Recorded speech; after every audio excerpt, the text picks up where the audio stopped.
This week on Buc'In the News, the Buccaneers finally get a new kicker. Ren gets Coach Koetter to spill the beans on two hot topics.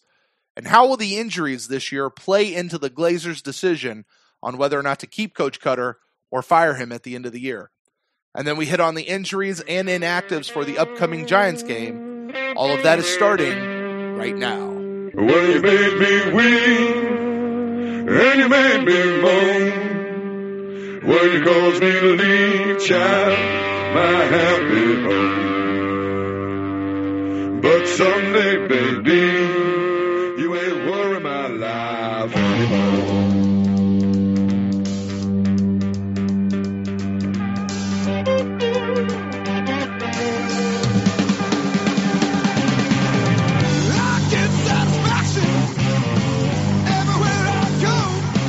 Welcome to the Pewtercast. This is our Buc'In the News show for November 16th. Looking at the Bucs going up to New York to take on the Giants. My name is Brent Allen. I'll be your host tonight. Joining me, as always, is Ren Daxt. Ren, staying warm over there in St. Pete, buddy? I am. Oddly enough, how do I put this delicately? Cheryl's going through the change. Oh, yeah. So the house is freezing because she gets hot a lot. And it's like 66 degrees outside, which isn't cold, but, you know, so basically the air conditioning's on, the fans are on, and it's 66 degrees outside. So, yeah, actually I'm wearing, like, you know, thermal socks, and as you can see, I was wondering why you're wearing a parka. Yeah, it's not a parka, but yeah, it's like, I don't really know what it is. It's like hoodie material, I guess, but no hood on it. I don't know. So yeah, that you mentioned it, it's a challenge to stay warm in the house, but you know, I am up to the task. There you go. We just got new air conditioners and heaters put in the house here, so we're quite comfortable, but yeah, I can only imagine it's going outside. Woo. This is when we're really glad that we live in Florida, I got to tell you. But anyway, enough about the weather. I don't know that we've ever actually opened a show talking about the weather, but oh yeah, we did. Training camp. Training camp. There you go. It's hot. God, it's so hot. Oh God, it's why do we live in Florida? So hot. Yeah, exactly. Well, guys, this is our Buc'In the News show. If you guys don't know, this is how this show works. Earlier in the week, we've spent a lot of time talking about the game from this past Sunday between the Instant Cast, our Final Thought show, you guys sending in emails. We have a whole other show just talking about the game from your perspective. But this is where we get to sit and talk about what has actually happened with our beloved Buccaneers over the course of the week. And the way we'll do this, we'll break this up. We'll talk about the transactions and the roster moves that the team has made, get an updated look at that. We'll also take a look at some of the headlines that have come out of One Buccaneer Place or Advent Health, whatever, it's One Buccaneer Place. Then we'll also start obviously talking about the Bucs and Giants game. We'll take a look at the injury report and see how that's going to affect the game. And obviously we'll do some predictive inactives. It's always good to know who's suiting up and who's not, and what this may look like and what this may mean coming up for the Giants game. So, Ren, why don't we go ahead and get started? We'll do this like we always do, right up at the very top with the transactions report. We actually had quite a few moves on the roster this week. Some good, some not so good. We'll start off with the big one and not bury any of the lead. The Buccaneers finally have waived Chandler Catanzaro. He is no longer the kicker after missing 42 extra points over the course of the season so far. Accurate. Yes, and we have now signed the guy that we probably should have signed last year, and I'm not sure why we didn't, Cairo Santos. Good That's move? Correct. Yeah, it's a good move, Brent. I mean, there's not really, there's not really a lot to say about the kicker, I guess, because, it was just an obvious move. It came to the point, and I'm sure most Buck fans wanted him cut during the bye week, and then wanted him cut again during the Cleveland game, or after the Cleveland game, during the Cleveland game as well. Well, I can tell you, our friend Gene has cut him over at the Buck What You Heard podcast. He has cut him every single week. Tried to get him cut every week of this season. There you go. You made it a reality. So, yeah, I mean, Santos was probably the one that everyone knew that's out there. He'd actually filled in for the Rams this year when their kicker, was down for a couple of weeks. The Bucs had brought him in. Excuse me. I think it was during the bye week. They tried out 2 guys and ended up not signing either one. But I guess sort of the scuttlebug was that Santos was sort of nursing a little bit of an injury. But yep, now he's here. And of course there was a ginormous scrum, which is something I would like to, for that to go away when a herd of reporters or a group of reporters get together, that we quit calling it a scrum. A scrum? A scrum. Okay. And we really don't do it. It's mostly them. Yeah. There's I always laugh about it. There was a scrum around Carlos Santos today, so a scrum of reporters. I don't know. It's just me. So, he just basically says like, yeah, I'm here to break the curse. He's like, I get it. I'm do the best I can, blah, blah, blah. But a move, overdue. Some people would say it was long overdue, but definitely had to happen. It was, I guess it really wasn't as bad as any other kicker we've had lately. I mean, it really wasn't as bad. Well, it probably just as bad, but yeah. So something we're used to. Yeah, it certainly was due time. I think listening to Koetter's press conference, funny thing about this, I think earlier this week is that Jenna Lane had actually reported. She said sources tell ESPN that the Buccaneers have waived Chandler Catanzaro, and this was on Monday, right before Dirk Koetter's press conference. And Dirk Koetter comes out, and they asked him about roster moves. I guess trying to give him a chance just to say something about it. And Dirk's like, yeah, Nelson, who's the head of their PR department there at the organization, said, yeah, Nelson just told me that there's a report going around that we've already waived Chandler. That's not true. We haven't done that yet. And then he says, we're doing our due diligence. Yeah. It's like, we're going to cut him. Yeah. Right. Yeah. But we haven't yet. So, and then it came out 2 hours later that they had actually signed him. And, we just want to make sure Cairo gets here without getting into a car accident. Right. So we can sign him before we cut Chandler. We need him in the middle first. Right. So it's actually, I don't know if we really needed that, because if they couldn't get Cairo, then just go down the list, because either way, Catanzaro needed to be gone. But I thought it was funny, but it did also seem to me almost like they had Santos. And I mean, you said something about an injury. That's actually the first that I've heard about that. I know he was injured, I think, last year. And it was kind of why he lost his job at Kansas City. Right. Yeah. Right. Due to an injury, and apparently, he'd come back. And I think that's why a lot of people, I think, were curious why we didn't sign Cairo Santos, because he was supposed to be cleared from injury towards the end of last year or in the offseason. But we wound up signing this other guy, and a lot of people were like, oh, okay, fine, whatever. And then, Catanzaro come in and did what he did, or rather didn't do what he didn't do. And it almost sounded like he's like, we're doing our due diligence. They brought him in for a workout. It's I'm not saying this is what they did. I'm just saying they worked him out, and they're like, okay, stand by. If he screws up again, we'll give you a call, or something weird like that. I just don't know why they didn't sign Cairo. I thought I saw something or read something that he was he did fine, but he wasn't fully healthy. Interesting. Yeah, I didn't see that. I'll trust you on that. I just didn't see that myself. Yeah. But it was just weird to me why they didn't sign him 2 weeks ago, but that would explain it certainly. It's just weird. Anyway, so we have a new kicker here in Tampa Bay. Let's see how he does.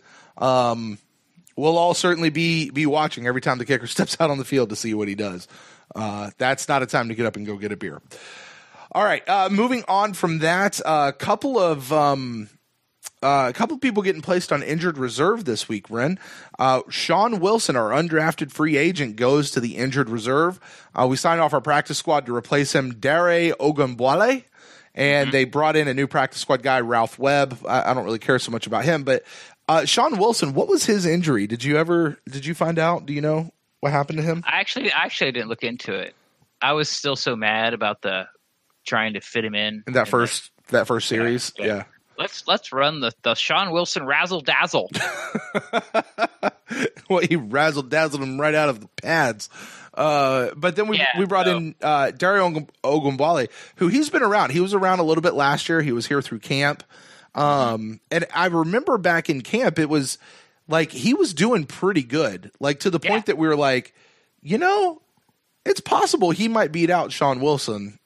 But we know they really like this Sean Wilson kid, but Dario's doing pretty good, like, through camp from what I remember back during that time, through those days where nothing else was happening. Yeah, and our logic at the time was, well, like, Barber's more of a hammer, because Rogers is a hammer. Ronald Jones isn't a hammer. So we're going to get with – and Dare is considered more of a hammer. So, I think if it's that close, you might as well go with two guys with a little wiggle instead of three guys with a hammer. Mm-hmm. And who knows if that's the reason or not, but Sean Wilson ended up beating him out. But and here we are, 9-10 weeks later, and Sean Wilson is hurt, and Dare is it's Return of the Hammer. Right. There he goes. It's hammer time. No, wow, you're so white and old. Yes. A Weird Al Yankovic song is coming to my head right now.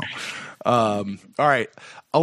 Joining Sean Wilson, along with him going to the injured reserve this week. Done for the year, Ren.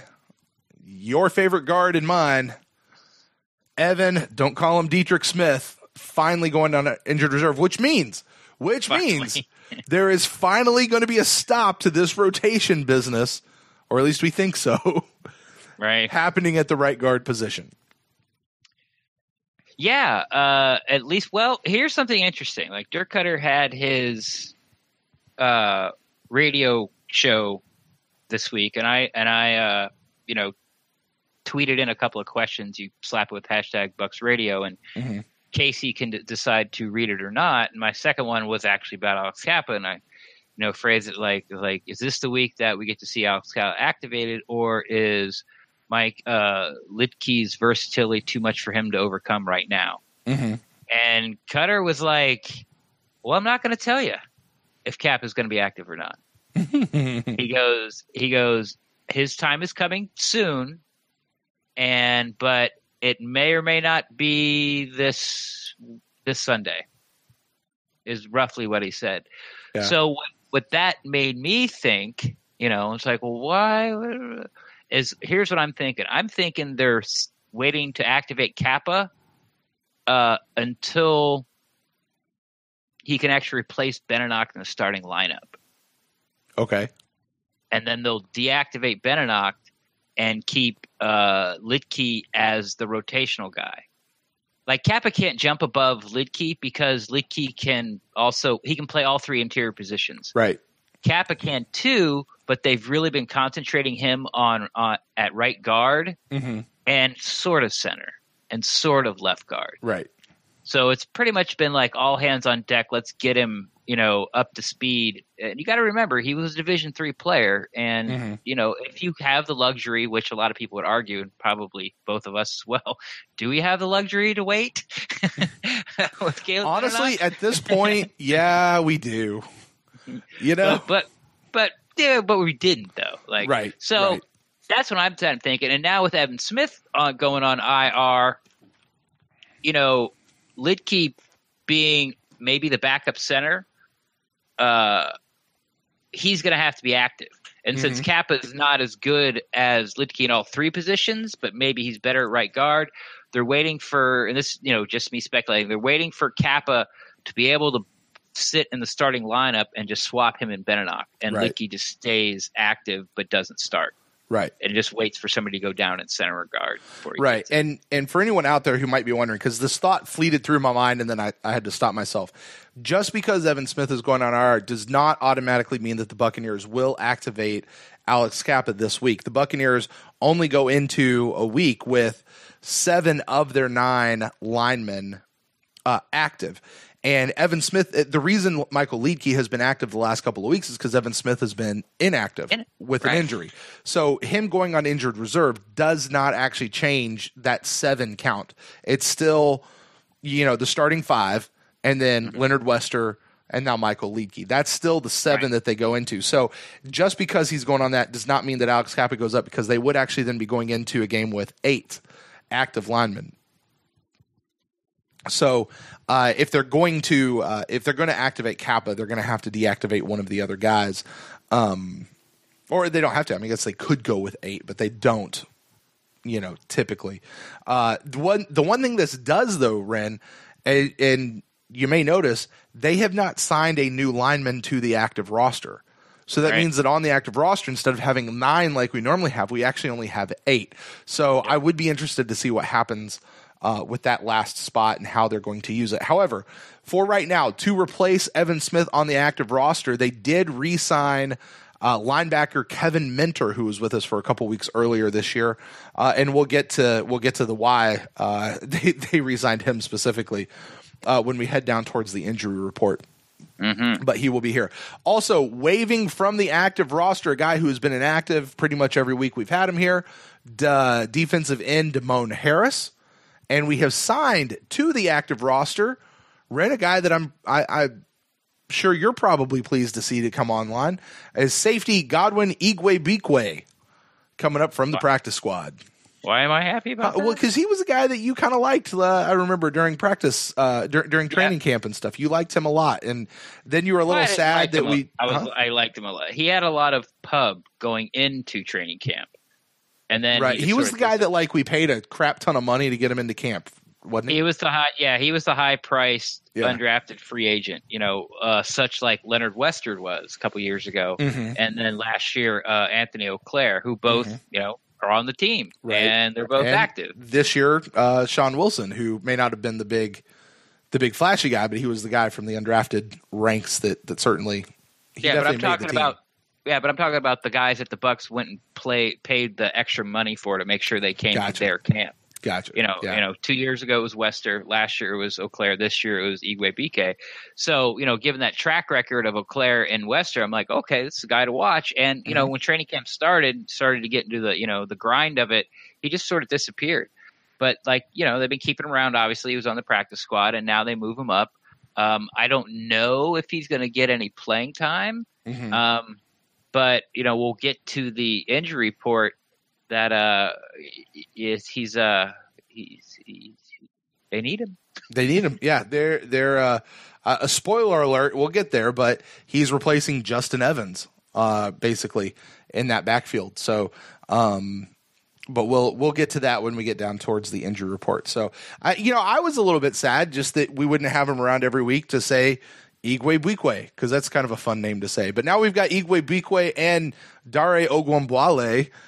So that should make for a fun week anyway of talking about these guys. But that is our transaction report. A couple of new guys, a couple of guys on IR, and we've got a brand new kicker. All right, Ren, let's go ahead and move over to some headlines coming out of One Buccaneer Place. It's actually been, it's not been that crazy of a week as far as headlines go. A few little internal things.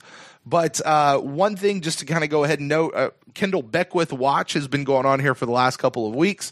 As of this week, he is still not going to be active against the Giants, which means this is the final game that he can miss. So by Tuesday afternoon, Wednesday morning, the team has to either activate him to the active roster and release somebody, or they've got to put him on IR. So or Kevin Minter. Yeah, well, that was gonna be my question. When he is activated, who is the guy who gets cut? If he's activated. Oh, yes, if he's activated. That was actually a question, once again, at the radio show today, Dirk Koetter's radio show. Somebody asked, and basically he said, he's getting better every practice, blah, blah, blah. But with the time frame, he said it's pretty much going to be up to the doctors. Then he said, well, it's up to, Kendall, too. No, it's not. It's up to the doctors.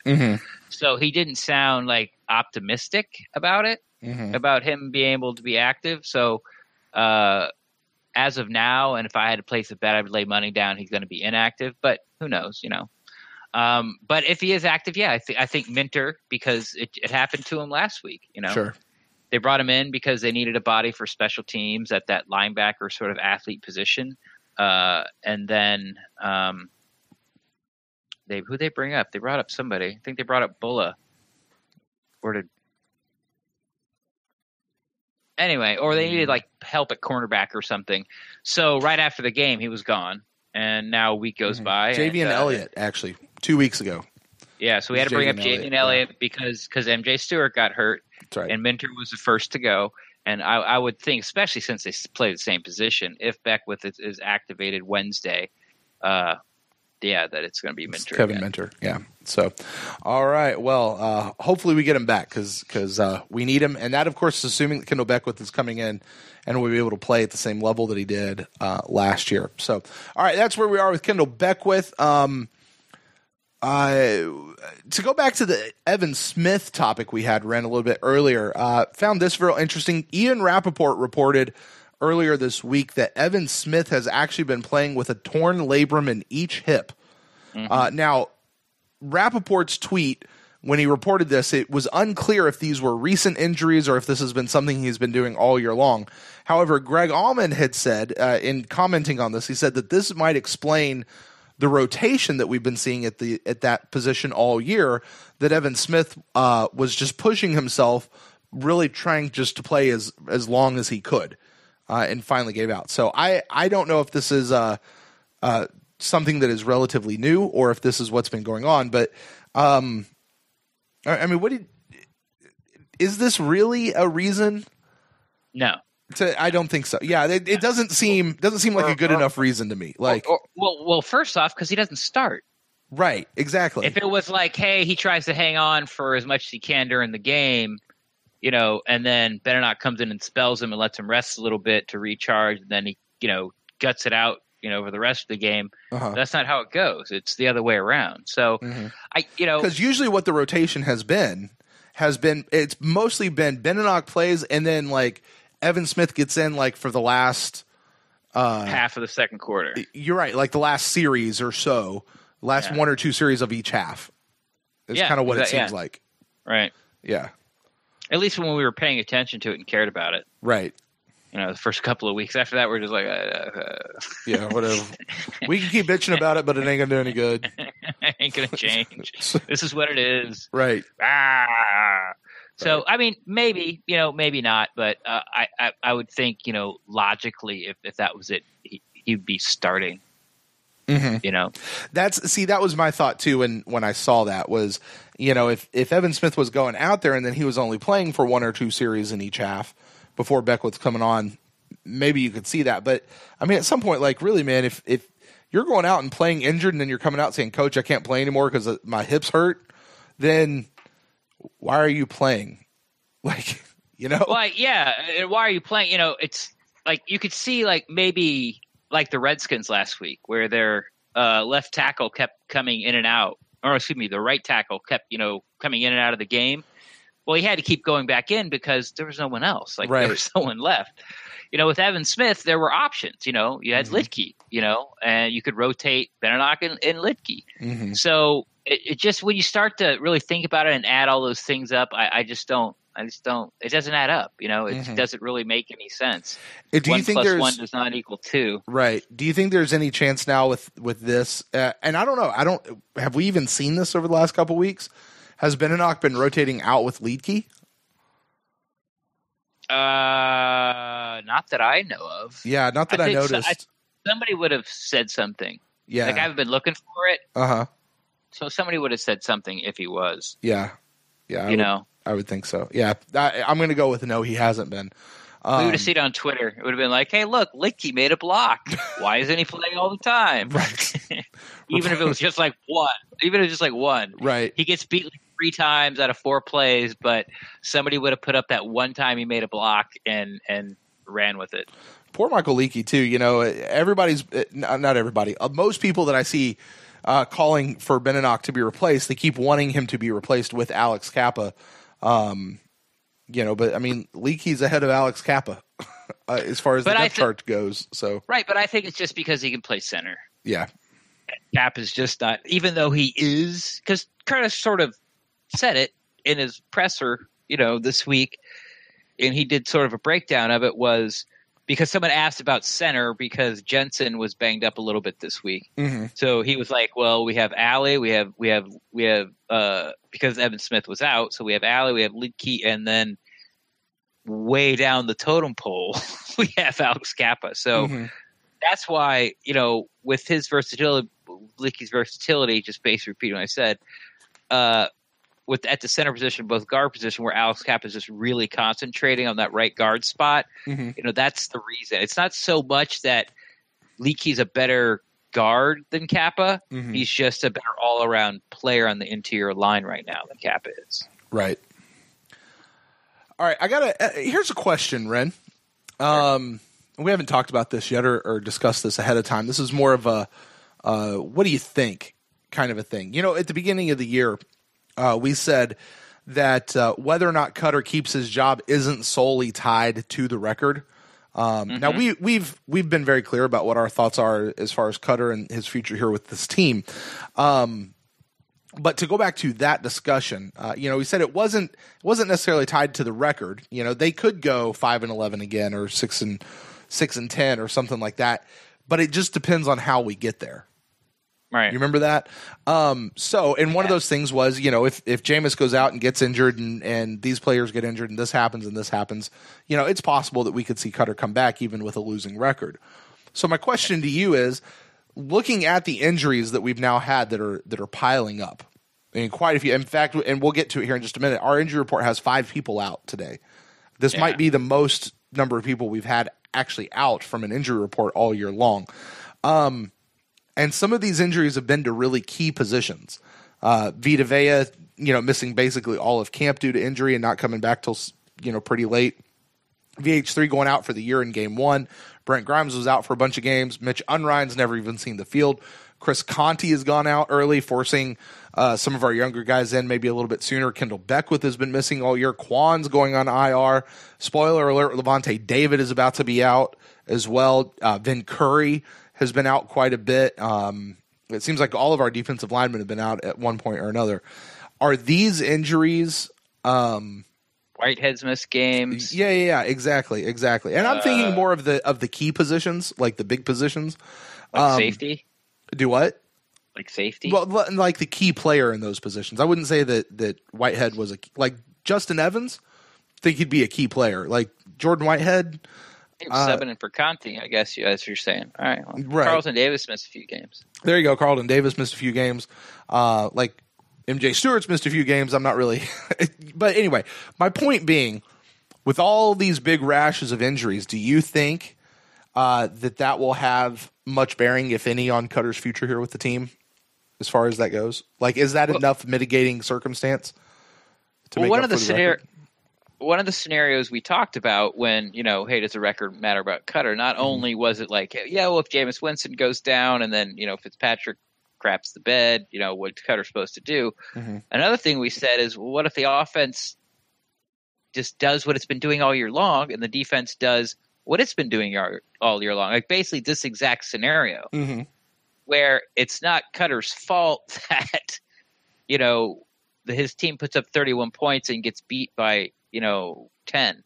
Right. It's like, what do you want him to do? So I really think it comes down to, well, a couple things. I think it comes down to how he handles himself and handles the team if they could rally behind him. But I think it more comes down to what this dynamic between Jameis Winston and Dirk Koetter is. Like what's really going on. Right. And where the Glazers fall on that. Yeah. Like the Glazers have been very good about this because, there hasn't been a report that has said the Glazers have fallen out of love with Jameis Winston. Right. In fact, it's been very much the opposite. Right. But since all this new stuff happened, I don't think anyone's checked. So, but it hasn't changed that we know of. So, it was so head scratching to everybody why Jameis Winston is not starting the Giants game after Fitzpatrick's performance against the Redskins. So, So we're grasping at straws. Oh, is the relationship between Koetter and Jameis fractured? Does Koetter not trust Jameis? Do the Buccaneers not trust Jameis? Do the Glazers not trust Jameis? Is Jameis is done? All those things that we've talked about. But it could be just as simple as that, the Glazers are like, we'll evaluate you. Like they believe in evaluating the team after the season. And they're hands off. Like, you do your job. We're hiring you. You do your job. Do the best you can. You're doing it. And Koetter and Jason Light, meet up Monday after the game, and they discuss the pros and cons about who's going to start, who gives the best chance at the Giants to win, and by the slimmest of margins. And, maybe Jameis is where he is in his head with his life, with all things going on, goes into it. Maybe, a little bit of, hey, I don't really like Jameis's attitude during those 3-game suspensions, as in he felt like he was going to get it back right away.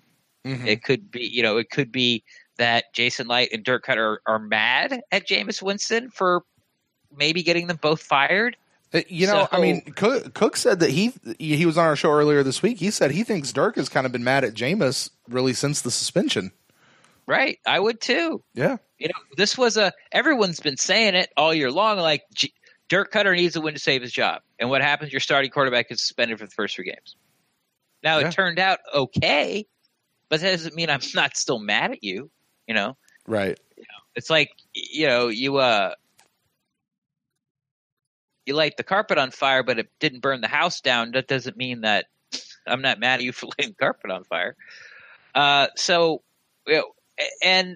then it could, so add those into it, then add into about, Fitzpatrick's experience and just everything. And it could have been just like a 51-49%, formula they came up with that Fitzpatrick, they like Fitzpatrick, better for this game because all they're really trying to do is win the game. Like they have to, that's what they're trying to do right now. Just win one. Like we'll worry about all that stuff. We'll worry about Jameis. We'll worry about, defensive coordinator. We'll worry about getting people the ball. We'll worry, all this other stuff. Ren. You mean they're not just putting Jameis out there so they can see what they have? That's right. Exactly. Exactly. They're trying just to. That's where it's boiled down. They're not giving him a shot. No, they're not giving him a shot. Okay. So so they're just trying to win this game. So all these other things we keep making up, they may true or may not be true, but to them, they're just trying to win. What am I answering here? What was the question? Oh, like with all these injuries, like that we've had all year long, are these mitigating enough factors to the record that we have seen so far yet this season to maybe at least help save Koetter's job at the end of the year? In a very long, drawn out way, basically, to wrap it up, is it really matters what happens from here on out, honestly. Like, I think it's an uphill climb for both him and Jason Light right now. Yeah. But with the defense playing so poorly and all the wackiness again for the second year that happened at the beginning of the year, it's hard to say that Dirk Koetter's not doing a good job because he just doesn't touch the defense. Now, if that's a problem for you, then we can have a talk. But as far as what Dirk Koetter can control, it's like the 7th best scoring offense in the league, top passing offense in the league, most yards in the league. Like, yeah. Like, I mean, he's doing his job. Right. And I mean, it to be fair, it has been tough for me anyway to remember this week that this 3-point game that they put up is actually an anomaly for this offense this week, or this season. I mean, it really is. I way back at the Instant Cast, I said, okay, I'm out. I'm done on Koetter. Fire him right now, and let's be gone. And I've thought a lot this week. Do I want to walk that back? And I'm not quite ready to walk that back just yet. But I'm not as hot-headed about it as I was after the game for the Instant Cast. I'll be honest. If you were to push me on it right now, I think it comes down to the question of, is Koetter the guy who's going to lead us to a Super Bowl? And I still don't feel like that's the answer. And if he's not going to lead us to a Super Bowl, should we go? Yeah, I don't. There's a lot of mistakes. But why can't he? Yeah, there is a lot of mistakes. Yeah, and I fell down that rabbit hole. Remember when I said I'm going to look at that question where somebody with an email? Yep. Where they said, what was it? Is it, what are you going to blame, coaching or GM more on this? Yeah. And I said I'd have an answer. That thing got spiraled out of control as far as like how deep I wanted to go really quickly. Yeah. So it's going to take a little while because first I'm like, okay, I'll take Koetter, I'll take Monken, and I'll take Mike Smith, and I'll judge those guys, and then I'll take Jason Light. Well, I can't judge Mike Smith without judging, Brinson Buckner. Right. Or Duffner. Yeah. Or Maxey, and I can't judge Koetter without, judging Monken or Skyler or Warhop. It's so it starts so when you can't just Nate be like Koetter. Yeah, exactly. Special teams, right. like the field goal sort of stands up by itself, but as far as punt coverage, it's been bad this year. Mm-hmm. It's the loss of, not that it's holding the team back. And that's the reason we're losing by no stretch of the imagination, but the loss of Josh Robinson has really hurt our punt coverage as far as being able to return the ball at all. Like no one's scored a touchdown. No one's really had a big run, but the 10, 13, 15-yard punt return is a lot more prevalent without Josh Robinson than it used to be. Right. So right. And so I'm going down this rabbit hole. I'm like, I'm never going to be able to finish this by the time we get on air tonight. Like, there's no way. So anyway, I just want to say that because that's coming. But yeah, I mean, but now I guess, but you're willing to at least, wait and see. So you're willing to walk that back. I really hate doing stuff like that. Yeah, I think I really just might be cooling on that, But hey, listen, I will remind people that is what the Instant Cast is all about, right? Like it's not supposed to be the shock jock, anything like that. No, this is our immediate responses and our immediate reactions following the game. And, as things do tend to cool down during the week and you think about things with a little bit more cool head. Now, that said, if you were to press me right now, I am still on the side of getting rid of Dirk Koetter. Like right now. And we'll see how this goes. But I think that's where I still stand. I think there's been enough issues with him over the last couple of years. Fireable offenses, so to speak.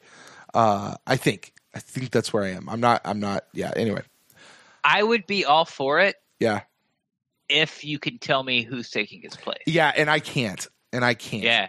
And like, by the way, we had several callers and several people who sent in emails who talked about some potential replacements. And sure, some people had some really great people. And we've actually received a couple of Twitter responses or comments and stuff of people saying, oh, yeah, that one guy that guy mentioned, I second that guy because XYZ. So there are candidates out there. Yeah. Oh yeah, yeah. I mean, well, like legit candidate, well, there always are legit candidates. Yeah. I mean, when's the last time a head coach got hired that wasn't a legit candidate? Let's move on. Dirk Koetter. Let's move on. All right. Let's see here. As far as headlines go. Okay. Speaking of Dirk Koetter, let's finish up headlines with this. Big news, Ren. Big news. Dirk Koetter. You may not have heard this yet. Oh, really? You may not know anything about this yet because this is so fresh. It is breaking news. Dirk Koetter is going to return play calling to Coach Monken. Have you heard about this? And you're welcome, all of Bucs Nation. We're welcome. For what, Ren? Do tell. I'm surprised Casey asked it, and I'm surprised he answered it. And I didn't sort of see the on-field interview that he always gives the Friday after practice interview, like on the field, and so I didn't see that because the headline said he talking about the return of JGP and like something else, like nothing about who's calling plays. So they don't always show the entire questions, and sometimes on Friday, not a lot of the reporters are there. Like they have other things they're doing. So going to Disney World or whatever. Like I don't know if if the question was asked or not. So yeah, but you weren't there. So what I did was I tweeted at Bucs Radio for Dirk Koetter's weekly show today, Friday, and Casey read it, and he just he didn't hem and haw or competitive advantage it. He just said, yeah. I asked, what I say. I said Thursday's game plan is put to bed because that was his excuse on Thursday. Right. About we won't decide till tonight. So right. I was like, okay. It's Friday. Tonight's over with. And I asked him and why? What was the reason why? And he just said, Todd Monken. And he didn't give really a reason why. I think that Todd gives us a better chance against the Giants. He was just basically he's done a good job all year, and I have fully confidence in him, and I've always liked the way he calls plays. So we're just doing that. He didn't give a reason why. It turns out the one time that I did, we stunk it up. So 500 yards with 3 points. He didn't say that. No, but he said it. I'll say it. Damn it. Looked like you did last year when you were calling the plays all year long. Give it back to Monken. So he has given it back to Monken. And so once again, you're welcome. Yeah. Here's the thing. No one has to watch the game and sort of wonder. Give me a shot at Dirk. Is his mouth moving? Right. He's covering it up with that card. Okay, so here's the thing. I've seen in the couple of hours, because as we're recording this, it's just a few hours past when that radio show aired. Because, by the way, you talk about a scrum of reporters, Ren. Apparently, a scrum of reporters, as soon as that went out from a really great question that he answered, we're all like, "Oh, Dirk Koetter's giving back play calling. Dirk Koetter's giving back." Everybody hit something, Yep. All the big outlets put something out. Yep. Yeah. Even Times even did an article. Ooh. I bet Joe Bucs fan did an article too. Well, I bet Pewter Report did an article too. I didn't see one. I'd have to go look right now. I didn't see a tweet either. Yeah. And it's really hard. I mean, Joe Bucs fan put something up on their page. I don't know if it was an article. I'm not touching that. But you're right. Okay. It's 3 paragraphs an article. Hey, Steve and Lee, tweet at us at the Pewtercast. Do you guys what do you call your things? Are they articles? Are they blogs? You wrote something? I think that's usually what they say is, I wrote something about this earlier today. That up. What do you actually call those? I'm not getting, I don't know journalism stuff enough to know. Yeah. I don't really care, but this is what I've heard, that it has to be over 250 words to be an article. Yeah, I don't know what defines an article. I really don't. I'm not even trying to be funny. I don't know what defines an article. So, and no one really cares. I just, you're like, they wrote an article. I was like, some good-natured ribbing. Because I saw it, and it wasn't an article. Yeah. You know what really gets in my craw? Craw. Now listen. This really does get in my craw. I've seen a handful of people, not a ton, but a handful of people who have now actually criticized Dirk Koetter for giving back the play calling to Monken. Really? For one reason or another. Listen, guys. Why? Because they're like, oh, well, this sends a message like, oh, apparently I suck, so now I'm going to give it back to him, and I'm now give you another reason to fire me. I actually see this exactly the opposite way. It's the right call. It's the right thing to do. We called for 2 years. People called for Koetter to give up their play calling. He finally does. Things go well. He takes it back for one game. Things don't really work out the way we wanted them to, and so he hands the play calling back because historically it works. It's been working. So he gives it back to him. That's not a confusing message to send. That's a message that simply says he's willing to do what it takes to win. By the way, there's a great saying that I love. It's the right time to do the right thing is right now. And the right thing was to give back play calling to Monken. At least as I saw it. So do it right now. Don't sit there and don't let pride go before the fall. Man, listen to me quoting Proverbs and stuff. Don't let pride go before the fall. I had a conversation with this earlier today with Chef Aaron. About Koetter? About this play calling stuff. And one of the ones that no. This was before that. And because he was talking a little bit about Koetter taking back play calling and stuff, and I said the same thing. I was like, listen, if Koetter can't do this, it's Is he going to be? That was the conversation. Is he going to be able to give back play calling, or is he just going to be too prideful and have to hang on to it now at this point? You know, and I quoted that same proverb. You know, pride goes before the fall. So we'll see. The right thing to do is to give it back, and that's what he did. So, and by the way, doing what it takes to win, even if that means you handing something off to somebody else. That's the kind of decision-making leadership capability that I need to see in a head coach. I'm just throwing that out there. All right. So that's really going to do it, Ren. Did you have any other headlines or anything like that coming out of One Buck today or this week? Mark Duffner's press conferences are boring. They are. Discuss. No, let's not. No. They're like Lovie Smith. He doesn't give you anything. He rarely even answers the question. Yeah. He just, you got to tackle. All right. Thanks, Mo.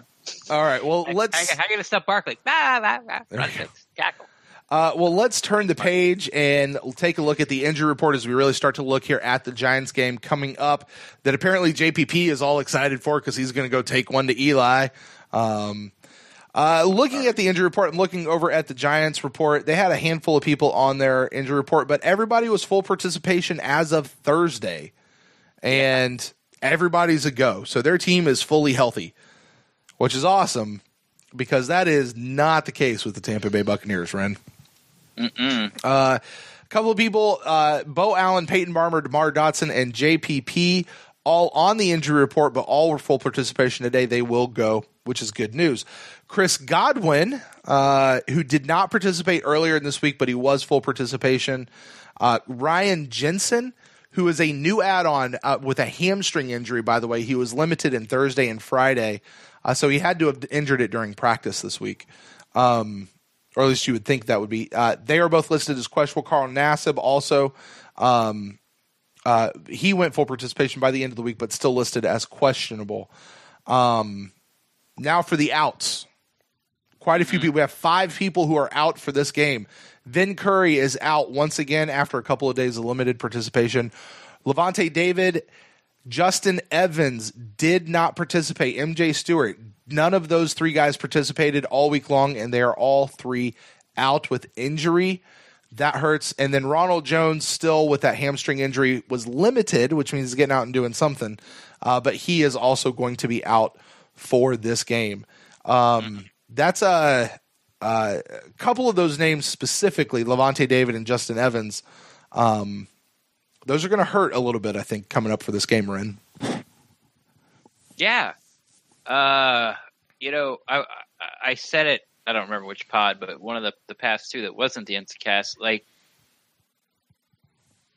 Jaquan Barkley's gonna we don't have anybody who can stop this kid. Like, I heard once again we talked about Dirk Koetter in his radio show. He said they're going to try to stop him from the outside in, which means they're basically going to do what they're supposed to do every week, which is use the ends to turn him back inside instead of crashing, let him get outside. I'll believe it when I see it. And, I've been on record the past couple of weeks talking about how I think the strongest part of the Bucs defense is their interior defensive line. And, backs don't get a lot of yards like they did last year or the year before or the year before that, where, if the team cared to run the ball up the middle, they could at a, 5 to 6 yard clip pretty easily. And I think that has gone away this year. And honestly, I give a lot of that credit to Villa. Not making any tackles, but he's making them run somewhere else. Levante David, I think, is really going to hurt. That means you're looking at, like, in nickel package, you're looking at Darius Taylor, which I'm not really too worried about because that leaves Riley Bulla as the other guy on the field in coverage. Riley Bulla can't get anywhere near Barkley. Like, if they match him, like, it's... What about Cam Lynch? Like, who's higher? Is it Cam Lynch or Riley Bulla? Well, since I listened to Dirk Koetter's radio show today, he said Darius Taylor, and this is something you always care about, will have the green dot. Riley Bulla, and then he said Devontae Bond, and then he said among others, which could mean they're going to run a lot of dime like they did last week with Adams, playing sort of like that hybrid linebacker / nickel corner / cornerback. Big safety, like a 3 safety look. He called it dime. That's what everyone used to call it. So you could see that, and he might, he might be in there instead of Riley because he might be able to at least keep up with Barkley a little better. So the more I talk about it, the more I think that's probably going to happen. Right. When the Giants go 3 receivers, the Bucs just might go dime, or go big nickel or 3 safety look. Because they don't have anybody in the linebackers that can keep up with it. Especially Evan, and once again, Dirk Koetter said on the radio show, Evan Ingram, like that guy can fly. Like, he's in that mold of the tight ends that, we have one OJ Howard, Evan Ingram, Hunter Henry in San Diego, the Kelsey, name any Travis tight Kelce, end. Zach Ertz. They're just really big wide receivers that can run like 4.7, 4.8 40s. Like, they're just 250-pound wide receivers is what they are. And we don't have any linebackers that can keep up with them. So look for big nickel. It's gonna, it doesn't really change anything. The Giants are going to score more points than they're probably used to scoring because of the matchups and our defense overall historically this year. But it doesn't change anything, man. Like, the Giants' defense, they look like they play physical, but they keep losing. People put points up on them. There's weaknesses somewhere, and I think the Bucs will be exploited. Race to 40, man. That's what it always is. That's the way we're going to have to win. All right, So let's take a look at it. I mean, you kind of were mentioning this. So let's take a look at what our team is actually going to look like that we're putting out on the field. With no Justin Evans, we'll start from the back. Our safety group now looks like Jordan Whitehead, Isaiah Johnson, Andrew Adams, this guy that you said, would be the big guy. Who, by the way, Andrew Adams, he had a pretty good game. He's had a couple of pretty good games. Like, he's made himself. He's making a case for himself on this team for sure. You notice it. You do. You absolutely do. And then Godwin Igwe-Buc'In. Right. So, Jordan Whitehead is the highest guy on our depth chart, really. Yeah. Welcome in, rookie. Rookie with 6 games under his belt. Yeah. Hey, make all those defensive calls. It's going to be a mess. Right. So we have that. Now, our cornerback situation is still mostly the same as it's been over the last couple of weeks. It's Brent Grimes, Carlton Davis, no MJ Stewart, no VH3. But we do have this guy Harris, I think. Devontae Harris. And then we have Javian Elliott. Right. Is who we have back there. Now, bringing up for our linebackers with Quan and Levante and Beckwith, our starting 3 from last year are all gone. You mentioned Darius Taylor, Devontae Bond, Riley Bullock, Kevin Minter will be in there somewhere. Now Kevin Minter is a guy, they never put him on the practice squad. He's got a little bit more. He's out of practice squad eligibility, right? Like he's been around for a while. So they bring in Kevin Minter, but is he really going to be more of a depth / special teams, or is he actually coming in to actually get some play time? He's special teams because that's what he was last time he was here. Like, he played some plays on special teams. Need a body out there on special teams. Give you guys a rest. Give you guys a blow. But if push comes to shove, at least you got a guy who understands NFL defenses. And that's what he is. Right. And we just got to hope push doesn't come to shove. Sure. So we have him, and then we have Cam Lynch. And then we move forward, and, our defensive line is what our defensive line is. So that's kind of what we have. Now, on the other side of the ball, I do want to talk about this for just a second. Ryan Jensen, listed with a hamstring injury. Now, he was not on the injury report on Wednesday, which means this was a new injury on Thursday. And then on Friday, he's a limited participation, and he's listed as questionable. I think they're going to do everything they can to make him go. However, it is a hamstring injury. They're always careful with these hamstring injuries, these soft tissue injuries. So, now, Greg Allman had a tweet when they were out at practice this morning saying that Jensen looked fine. Right. So, hopefully that's good. But it is that hamstring injury. They are careful with those. So, if he does wind up getting held out, Evan Smith is on IR. How do we shuffle the line? Who's playing center? What do we do here? Well, if Ryan Jensen's out, you can also, see the reason Dirk Koetter answered my question about Alex Kappa. Because if Jensen's out, then Kappa is in. Activated. Yeah, he's in. Yeah, he's activated. He's not necessarily in. He's activated. Right. So he's in pads. The way Dirk Koetter broke it down was Ali, then Leedke, then Kappa. Okay. So, I would probably think that they would go Ali at center and put Leedke in between him and Donovan. Yeah. And that's how they'd roll. Yeah. Yeah. I would agree with that, by the way. But having Fitzpatrick back there, he can make the line calls, obviously. Sure. Ali can make the line calls.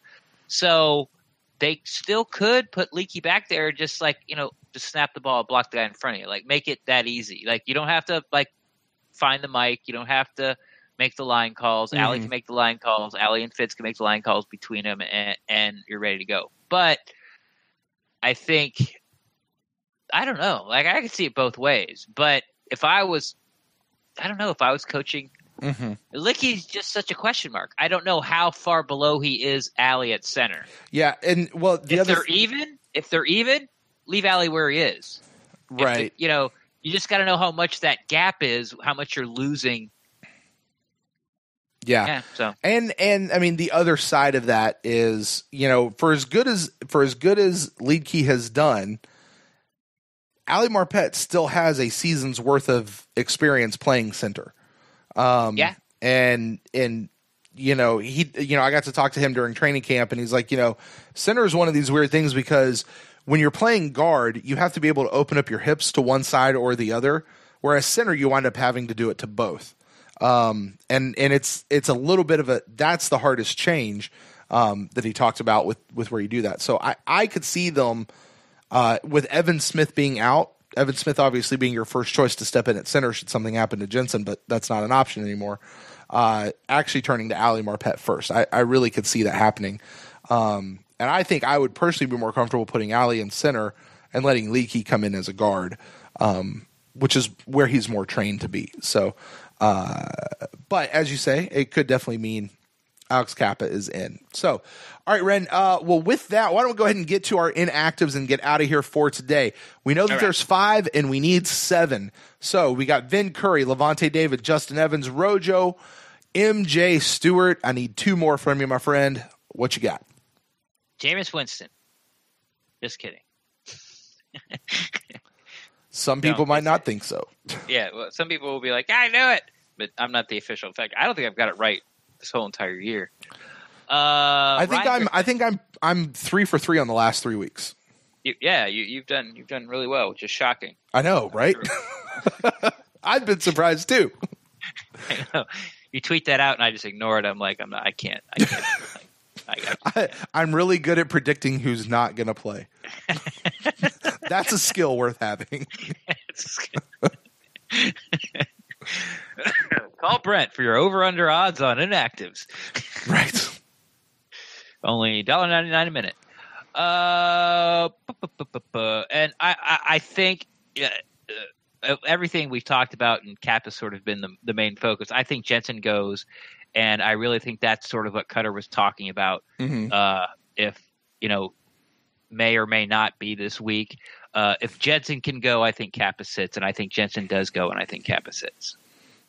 All right. And then obviously your 7th guy being Ryan Griffin. Yeah. He was my 6th guy. Well, sure. All right.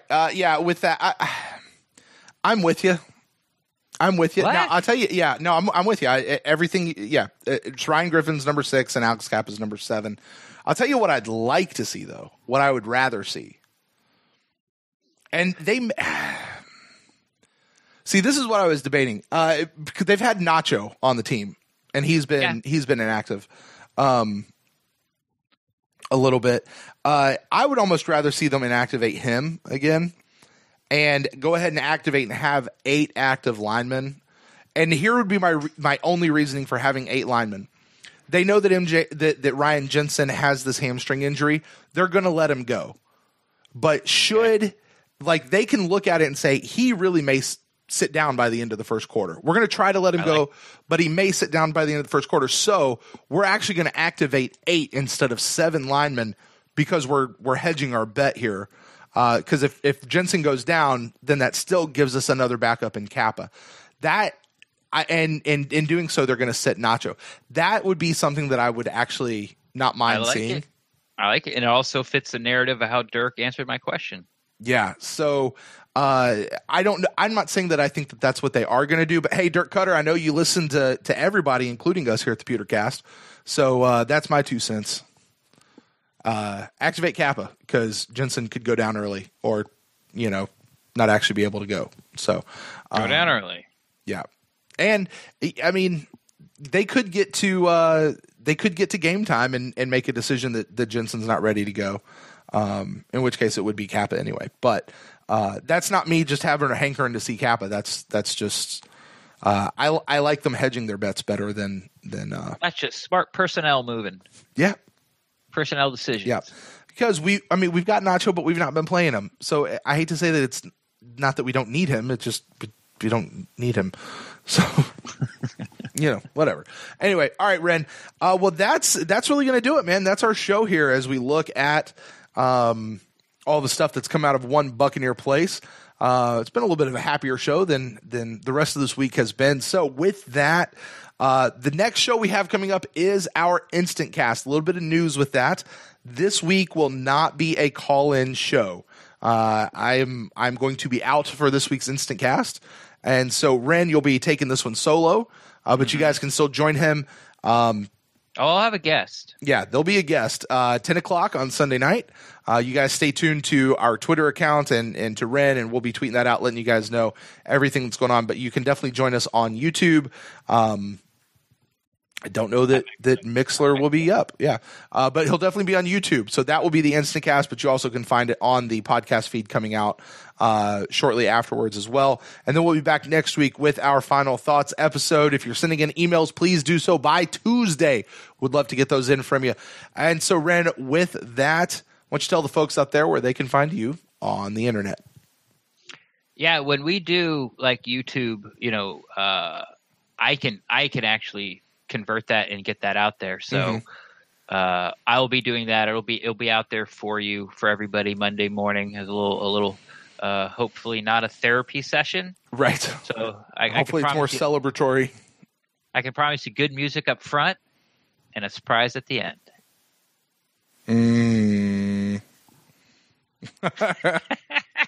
Brent hates my choice of music, but that's fair because I hate his. There you go. So at least we have something in common. We have something in common. Dual hatred. Hatred for each other. We should throw out a poll on that. Whose intro music or music choices do you like better? There you go. Tell the people where they can find you on the internet there, Ren. I don't feel like that poll's coming at all. Find me on Twitter at Rendax, REN_DAXT. I'm always down to talk Buccaneers football. And if you feel like you don't want to throw it out there on Twitter, you're always free to slide in my DMs and we'll talk some Buccaneers football. That's too repetitive. Some Bucs ball, some football, some pigskin, some of the Gridiron Classic. If you guys want to get a hold of me, you can find me at Brent Allen Live across all the social medias, and you can find the show at the Pewtercast on Facebook and on Twitter. Email the show at thepewtercast@gmail.com. Special thank you to all of our patrons out there who are helping to continue make this show as best as we possibly can make it for you guys. And like I said, we will be back Sunday night for the Instant Cast on YouTube and on the podcast feed as well. So you guys make sure you check that out.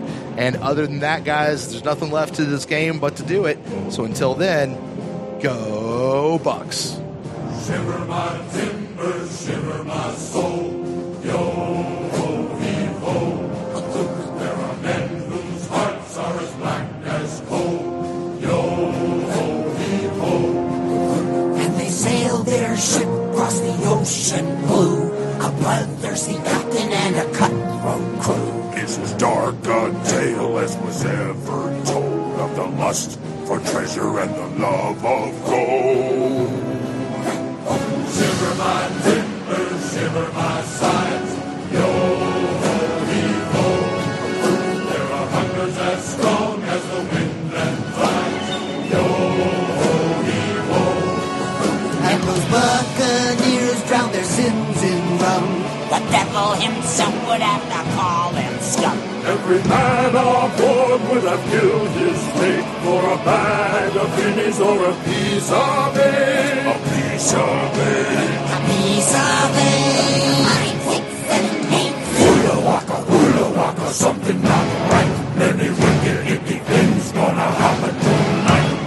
Hula waka, sailor man beware. Making money in the ground, there's murder in the air. Murder in the air. One more time now. Shiver my timbers, shiver my bones. Yo-ho-hee-ho. There are secrets that sing with old Davy Jones. Yo-ho-hee-ho. When the mainsail set and the anchors weigh, there's no turning back from any course that's laid. And when free and liberty sail the sea, you can get your boots till the treasury.